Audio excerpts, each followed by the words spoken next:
Okay, तो अभी हम लोग करने जा रहे हैं difference between SN1 and SN2 reaction. कुछ इंपॉर्टेंट पॉइंट्स वगैरह देखेंगे कि दोनों से रिलेट करेंगे, किसमें क्या इंपॉर्टेंट है, किसमें क्या होता है, किसमें क्या नहीं होता है। ठीक है, तो हेडिंग लगाएंगे हम लोग SN1 और यहां पर लिखेंगे SN2। दोनों को पॉइंट वाइज समझने की कोशिश करेंगे कि दोनों में क्या क्या डिफरेंस है, क्या क्या सेम है। इवन हम लोग डिफरेंस ही देखने वाले। तो पॉइंट नंबर 1 लिखूंगा मैं। क्या हमने पॉइंट नंबर 1 क्या देखा था कि भाई जो SN1 रिएक्शन होता है वो यूनिमॉलिक्यूलर होता है। तो क्या लिखोगे? It is nucleophilic substitution unimolecular reaction. देखें क्लियर दिख रहा है, बहुत अच्छा। It is nucleophilic substitution unimolecular reaction. और SN2 को हमने क्या बोला था? It is nucleophilic substitution bye molecular reaction, bye molecular reaction. Clear हो रहा है? क्लियर हो रहा है। इसलिए इसको हमने SN1 बोला, इसको SN2 बोला। हमने देखा था पॉइंट नंबर 2, इसकी जो मॉलिक्यूलरिटी थी, मॉलिक्यूलरिटी जो थी इसकी वो 1 थी, और यहां पर जो मॉलिक्यूलरिटी था वो 2 था। क्लियर हो रहा है? यहां पर SN1 में मॉलिक्यूलरिटी 1 होता है, यहां पर SN2 में मॉलिक्यूलरिटी 2 होता है। बहुत अच्छा। पॉइंट नंबर 3,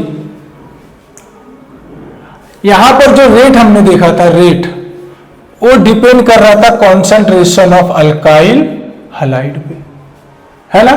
और यहां पर हमने जो देखा था, रेट जो था डिपेंड कर रहा था कॉन्सेंट्रेशन ऑफ अल्काइल हैलाइड और कॉन्सेंट्रेशन ऑफ न्यूक्लियोफाइल, बोथ पे। तो अपन ऐसा बोल सकते हैं, the rate of the reaction is depends on concentration of alkyl halide only in SN1 reaction. The rate of the reaction it depends on alkyl halide and nucleophile, both is in SN2 reaction। समझ में आया? Point number 4 पे आइए। और क्या हमने देखा? इसमें हमने यूज किया था वीक न्यूक्लियोफाइल। क्या यूज किया था? Weak nucleophile. इसमें हमने यूज किया था स्ट्रॉन्ग न्यूक्लियोफाइल। क्या यूज किया था? Strong nucleophile, strong nucleophile. Weak nucleophile के एग्जांपल हमने क्या क्या देखे थे? जैसे कि H2O हो सकता है, CH3COOH हो सकता है। स्ट्रॉन्ग न्यूक्लियोफाइल में हम KOH ले सकते हैं, NaOH ले सकते हैं, AgOH ले सकते हैं, HCl ले सकते हैं, बहुत सारी चीजें। समझ में आ रहा है? ओके। और क्या बात हमने किया था SN1 के लिए? हमने बोला था यहां पर हम लोग लेते हैं polar protic solvent, polar protic solvent. हमने बोला यहां पर हमने लिया था polar aprotic solvent, polar aprotic solvent. Clear हो रहा है? यहां पर पोलर प्रोटिक मतलब जो आपस में H+ को रिलीज कर दे, अपने आप को प्रोटेक्ट कर दे, H+ को दे दे। यहां पर कोई ऐसा नहीं। जैसे हमने लिया था एसीटोन, यहां पर हमने क्या लिया था? Acetone, CH3 C double bond O CH3। यहां पर हमने वाटर ले लिया था सिंपली। क्लियर हो रहा है? बहुत अच्छा। और कौन सा पॉइंट देखे थे हमने?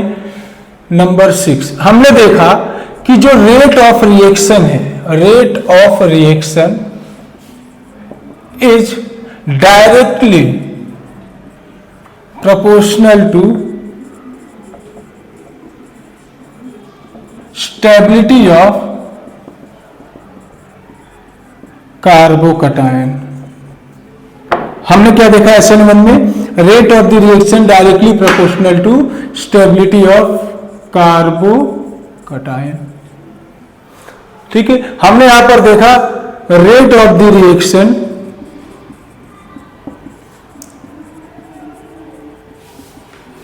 इज इनवर्सली प्रोपोर्शनल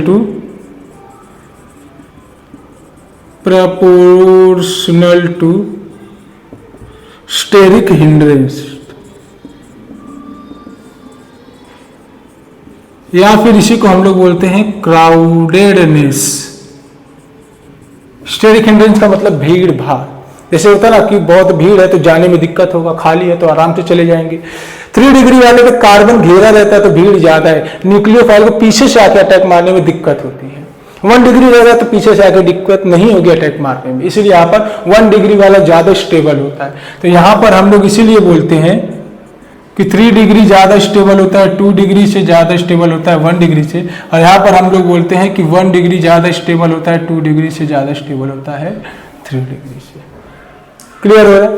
तो हम लोग क्या बोलेंगे, stability of carbocation, stability of carbocation is 3 degree carbocation is more stable than 2 degree carbocation than 1 degree carbocation. और यहां पर हम लोग देखेंगे स्टेरिक हिंड्रेंस के रिस्पेक्ट में 1 degree alkyl halide is more stable than 2 degree than 3 degree alkyl halide. Clear हो रहा है थोड़ी थोड़ी बातें?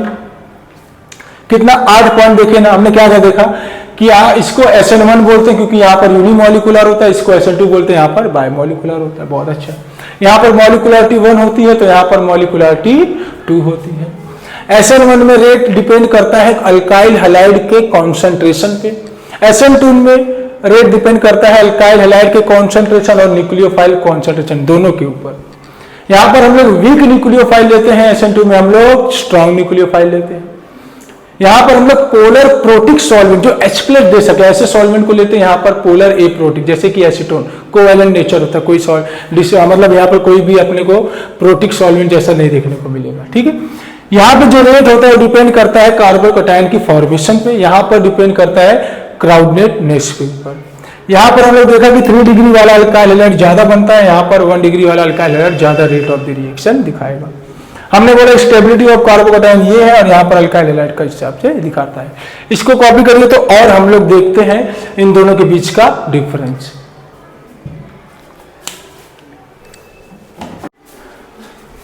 ओके, चलिए कुछ और पॉइंट देखते हैं इन दोनों के बीच के डिफरेंस का। हमने 8 पॉइंट देखा था, पॉइंट नंबर 9 देखिए। हमने बहुत सारे चीज देख लिया ना कि स्टेबिलिटी के ऊपर डिपेंड करेगा। अच्छा, जो order of rate of reaction होगा, order of rate of reaction with respect to SN1 में सबट्रेट यानी कि अल्काइल हैलाइड बोल दो, वो हमने देखा अभी क्या था, 3 degree of alkyl halide than 2 degree alkyl halide than 1 degree. यहां पर order of rate of reaction with respect to alkyl यानी कि सबट्रेट बोले तो अल्काइल हैलाइड, वो क्या होगा 1 degree than 2 degree than 3 degree.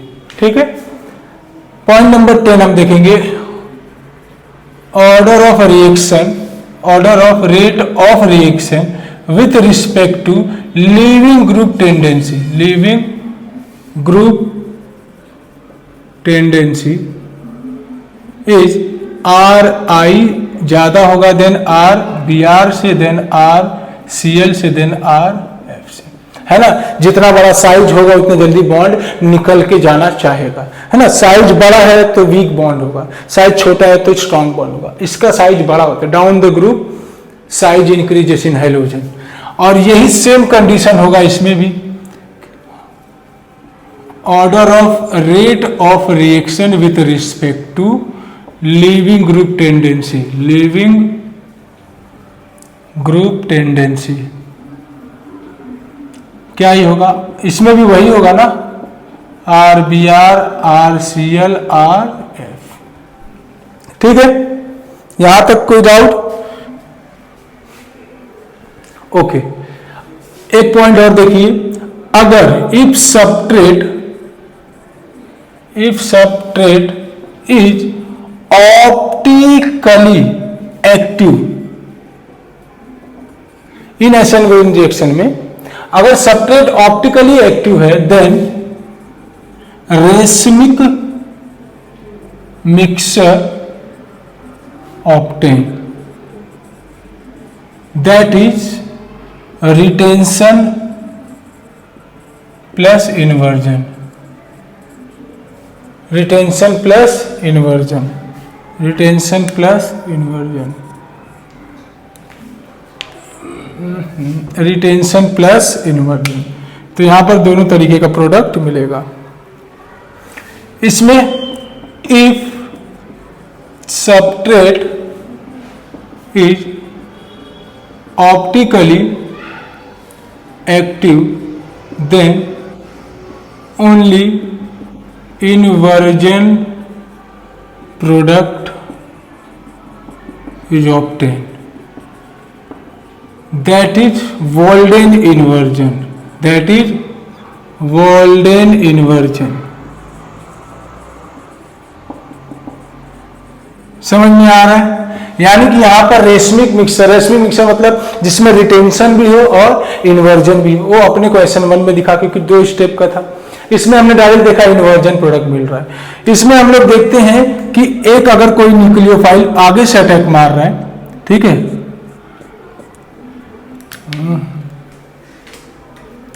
यहां देखो, अगर हमने देखा था कि इसमें कोई न्यूक्लियोफाइल आगे से अटैक मार रहा है तो यहां पर एक न्यूक्लियोफाइल पीछे से भी अटैक मारता है। तो जो सेम साइड से अटैक मार रहे थे, सेम साइड अटैक मार रहे थे, इसको हमने बोल दिया था रिटेंशन, और जो बैक साइड अटैक कर रहे थे इसको हमने क्या बोला था, इन्वर्जन। क्लियर हो रहा है? अगर ऑप्टिकली एक्टिव रहा तो, ऑप्टिकली एक्टिव है तो, यानी कि एक L बनेगा तो एक D बनेगा। ऐसे प्रोडक्ट को हमने क्या बोला था, रेशमिक मिक्सचर। क्लियर हो रहा है? रेशमिक मिक्सचर का मतलब अगर ये 50% बन रहा है तो 50% ये भी बनेगा। क्लियर हो? इसमें सीधा सीधा हमको मालूम है कि एक तरफ से आके अटैक होगा, एक तरफ से बॉन्ड बनेगा, एक तरफ से बॉन्ड टूटेगा, यानी कि एक तरफ से अल्काइल हाइड्राइड निकलेगा, एक तरफ से न्यूक्लियोफाइल अटैक मारेगा। तो इसलिए यहाँ पर ओनली इन्वर्जन प्रोडक्ट होता है, only inversion product obtain. I think आपको क्लियर हो गया होगा कि what is SN1 and what is SN2 reaction. आपको करना क्या है कि एक रिएक्शन देख लो, कोई भी एक रिएक्शन याद कर लो, और आपको देख के मालूम पड़ना चाहिए कि सीधा सीधा याद रखना, 3-4 पॉइंट आपको याद रखना है कि SN1 में 3 डिग्री 2 डिग्री 1 डिग्री, SN1 में 1 डिग्री 2 डिग्री 3 डिग्री। आप सबस्ट्रेट को देख के बता पाएंगे कि इसमें कौन सा रिएक्शन हो रहा है। ठीक है, अगर 3 डिग्री वाला तो बिना सोचे बोल देने का SN1, 1 डिग्री दिख रहा तो बोल देने का SN2। 2 डिग्री के लिए कि आप क्या करोगे, चेक करोगे कि आपको कौन सा न्यूक्लियोफाइल दिया है, वीक वाला दिया है तो SN1, स्ट्रॉन्ग वाला दिया है तो SN2, है ना। और ये कुछ पॉइंट्स आपको लिखना है, और ये पॉइंट्स आपको एग्जाम में डायरेक्टली पूछ लिए जाते कभी कभी कि distinguish between SN1 and SN2 reaction क्या होता है, या तो डायरेक्टली पूछेगा discuss about SN1 reaction with mechanism. तो मैकेनिज्म के साथ आपको बताना होगा, इन सब पॉइंट्स को आपको लिख के दिखाना होगा। एटलीस्ट 2 से 3 मार्क्स के लिए पूछा जाता है। अभी मैं क्या करूंगा कि चैप्टर कंप्लीट होने के बाद SN1 SN2 और जितने भी है सबके बेस पे मैं MCQ वगैरह सॉल्व करा दूंगा, ताकि आपका कॉन्सेप्ट एक बार में क्रिस्टल क्लियर हो जाए।